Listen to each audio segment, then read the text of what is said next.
Thank you, Mr. Chairman, for the introduction, and it's a pleasure for me also to be here in Moscow. It's always a good environment to see how people are working here, and I'm very much impressed by the good audience here and the interest in the field of hyperthermia. You have heard many talks now about the potential benefits of hyperthermia. It is of course also good to know how it is applied. And that is where I will try to give you a good example on how you can do it. And but before I do so, I want to give a short disclosure.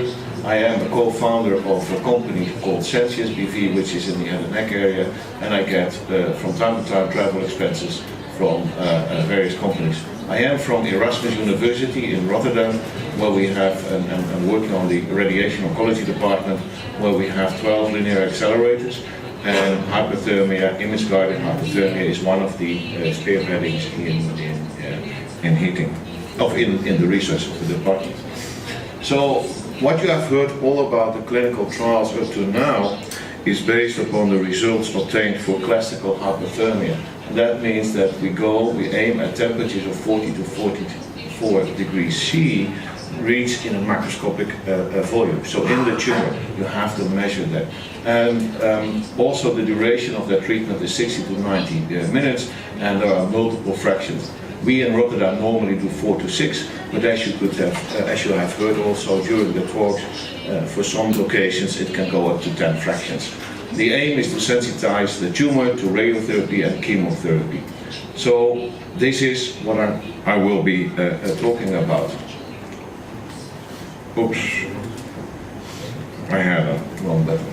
So what we've learned from the historical history in the clinical trials, there exists a dose-effect relationship, and it has been shown in the recurrent breast cancer trial of Rhoon, and Gerard did all the analysis. And what you see in this graph here is the years to local disease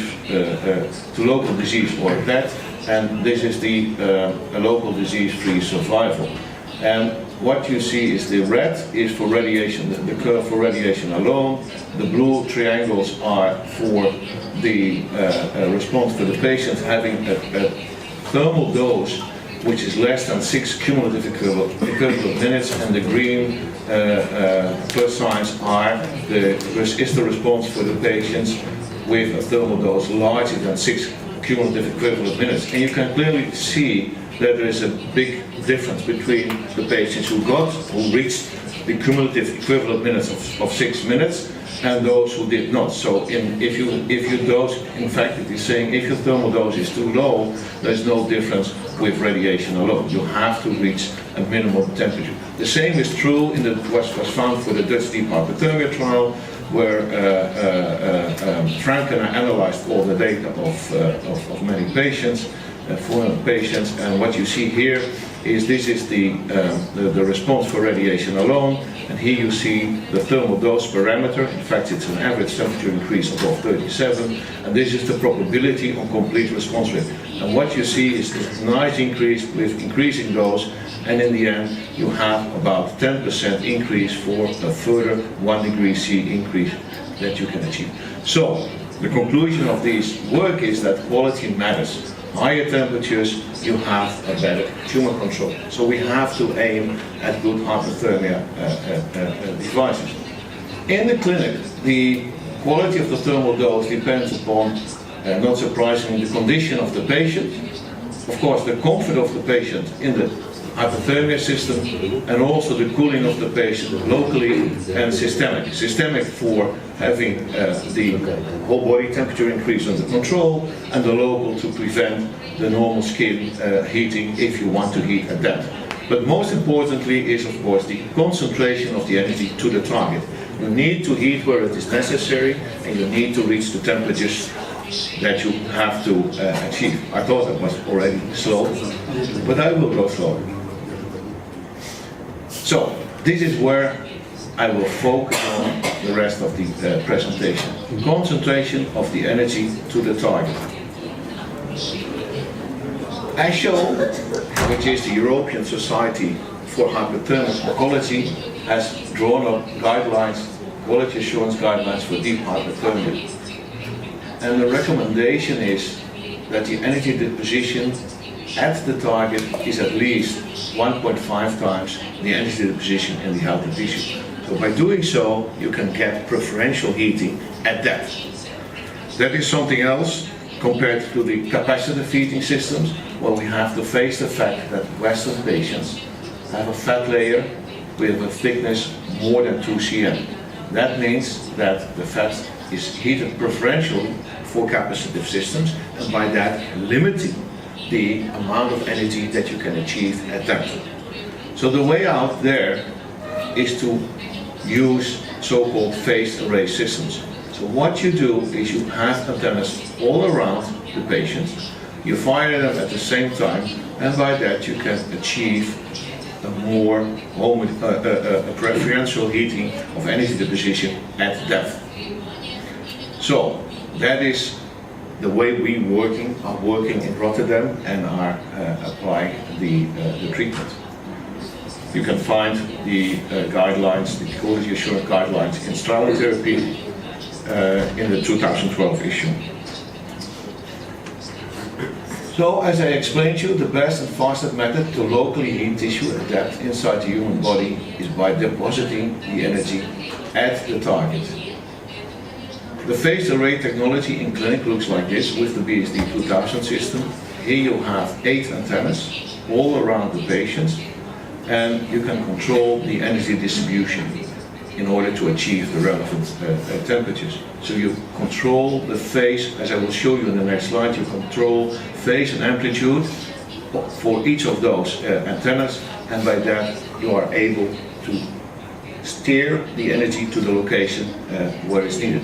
What I will show you is to show the steering from right to left and top to bottom, as you can see here. Watch here, so this goes from left to right, and this goes from bottom to top. And by controlling these phases for all the 8 channels, you're able to aim the energy where you want. And of course, in the clinical situation where you have the tumor, where you only want to heat the tumor, you take the optimum of these settings. Further, it has been shown that if you extend those 8 antennas to 24, you're not only able to steer from left and right and top and bottom, but you can also steer the energy from in the longitudinal direction, so from feet to head. As you can see here, this is a measurement in the phantom. You can steer the energy, you can control the energy position for a larger volume or to a more cranial position. So more antennas also means higher temperatures. This we have shown in a model study in 20 patients, where we were able, by optimizing these settings for these 20 antennas, compared to the 8 antenna system, to increase the T50 by 0.4 to 0.8 degrees C, so a 12 to 24% increase. In thermal dose, as the temperature increase is exponentially connected with time, you can see that the cumulative equivalent minutes for T50, so the average temperature, increased by 174 patients up to 300 patients with this small temperature increase rise that we have seen.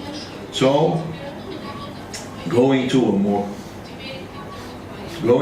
antennas will be beneficial in achieving more higher temperatures and also in better outcome. Clearly, the more degrees of freedom will also make the system a little bit complicated. You cannot work on steering the energy intuitively. But that's not a problem, because there are good solutions for that. You can nicely use... Am I still going too fast?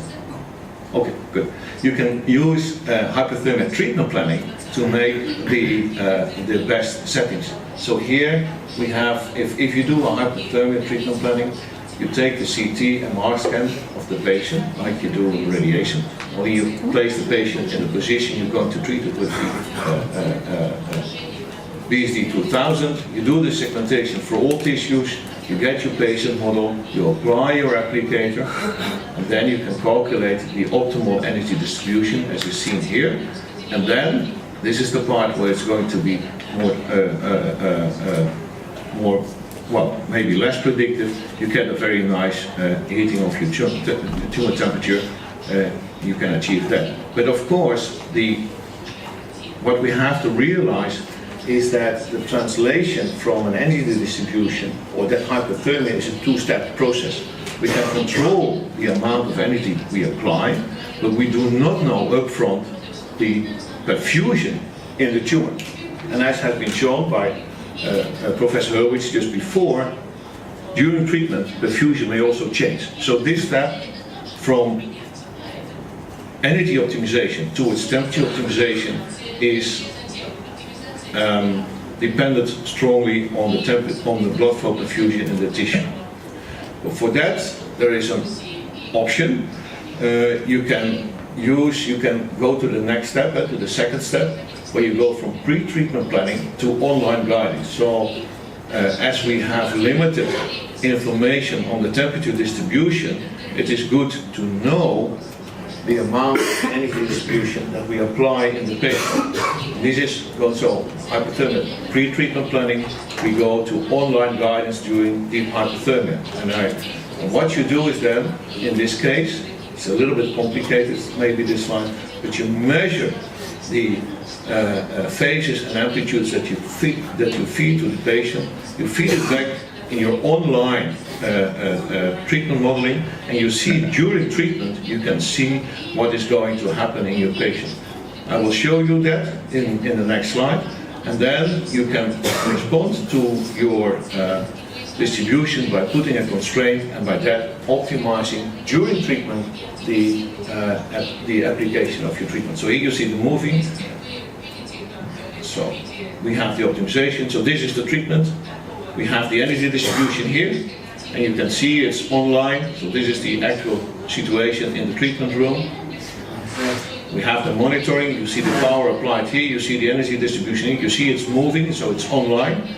And now if a patient complains about the hot spots, you go back to the system, you put a constraint here. This is done by the technician. You do a re-optimization, and you will see that the energy amount is lowering here, and hence also the temperature increase is lowering there. So now you just continue your treatment. So this is non-intuitively, objectively based steering of the energy distribution. And by doing so, we can obtain, we have an objective tool to improve the temperature distribution during treatment. So what you see here is again the picture of the clinical system. We see here a patient which is very easy heated. We start at 37, we heat till 42 degrees C, and we continue with only the pre-treatment settings. So this is a smooth going treatment. We have the 41, 42 degrees C reached in the target region, and here we reach 42, and we are not satisfied. You see that we are losing temperature, and then we decided to make a new constraint, as you can see here. So this is in addition to the previous. We have a new constraint, and we can then still increase the temperature to the 42 degrees C as we were in the beginning. Okay, so this is, I will do it again, but what you see here, so this is an easy to go treatment. We just do no additional steering. In this patient, there are some complaints, because every time you see a drop in temperature, we have to switch off the system due to a complaint. And then by putting a new constraint here, we can adapt the whole temperature distribution, and we can come back to the 42 degrees C that we had in the beginning. So this is a very nice and person-independent method, and also from institute to institute, you have the same result. So this is a very nice method way for doing multi-institutional trials to guard the quality of your treatment. Now the other type is that if you do thermometry, the number of probes that you apply is limited. Normally if you do deep hyperthermia, you only apply thermometry in the intravaginal, rectum and bladder location. You do not measure in the normal tissue. So the way out there is try to use and that has been presented by the group of WUST already several years ago, you can combine the deep hyperthermia system with the MR and then measure 3D the temperature distribution. This is more academic research still, but you can see that this will help you to make a good 3D image of where you go and whether you heat nicely the tumor. And it was also shown from the group of Erlangen. They are also applying it, and it is working nicely in soft tissue sarcomas. But it's also giving you a tool to connect treatment planning with the 3D measured temperatures distribution, and then over time this will further reduce the load of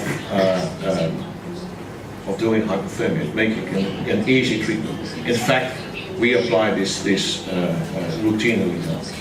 The next step in this is the most recent advance for the MR device, is that they have developed, Biorex has developed a patient-friendly applicator, so you can go in.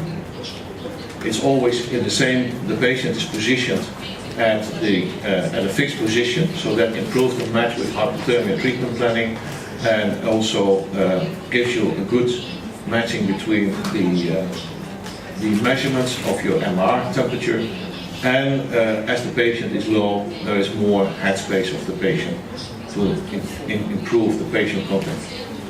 So there's also a good match of the applicator with the field of view of your MRI, and that gives you a better temperature reading also. So altogether, the take-home message is that phased array hyperthermia systems provide advanced technology to focus the electromagnetic energy absorption and depth to heat deeply located tumors in the pelvis of the patient to therapeutic temperatures. Online, real-time hyperthermia treatment planning guidance is effective to optimize the energy distribution, and non-invasive thermometry by MR is a promising technology to measure tissue temperature at depth, and will play an important role in research to further enhance the benefits of hyperthermia. It will give you the opportunity also to measure fusion changes in the tumor during treatment, and by that it also helps you to see how the microenvironment of the tumor is changed. So thank you for your attention. And, Вопрос.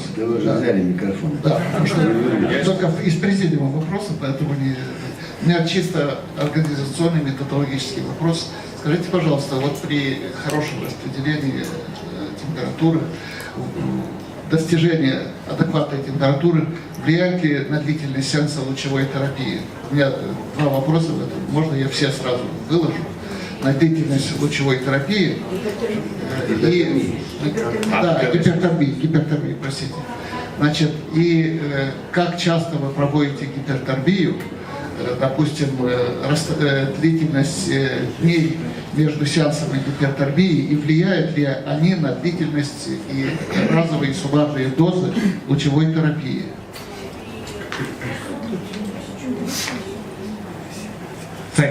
Yes, I understood the question. Thank you for asking this question, because it's a very important objective of our whole program. In the past, deep hyperthermia was always applied intuitively, so you did not know the quality up front. The advantage of this system is that you can make an estimate of the quality up front, and this will give you the potential to investigate shorter treatment times. If you have a better focus, you can increase temperature, you can shorten the time of treatment. And that is important for both the patient as well as the organization, because if you can reduce treatment time, it will be more economically, there is an economical benefit, and of course also increase the acceptance of hyperthermia by both the patient and the radiation oncologist.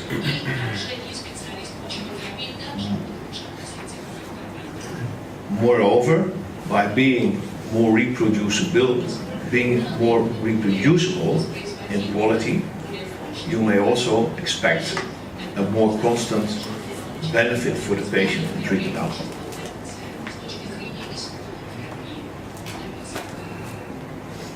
И частота зависит, частота сеансов гипертонии в неделю, допустим, сколько раз, 2 раза в неделю, 3 раза в неделю или 1 раз в неделю, имеет ли отношение, ну, мы говорим, ну, была такая теория, термические антитела развиваются, как вы к этому относитесь? Well, at least, I think what is very important is that if the treatment is more reproducible and of constant quality, you are able to perform the clinical studies to give an answer on your question. And I think that is the most important part of being reproducible, of applying reproducible and focused treatment.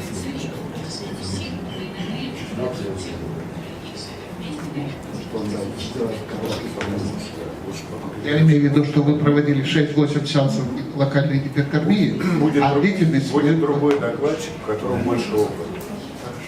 Хорошо, спасибо.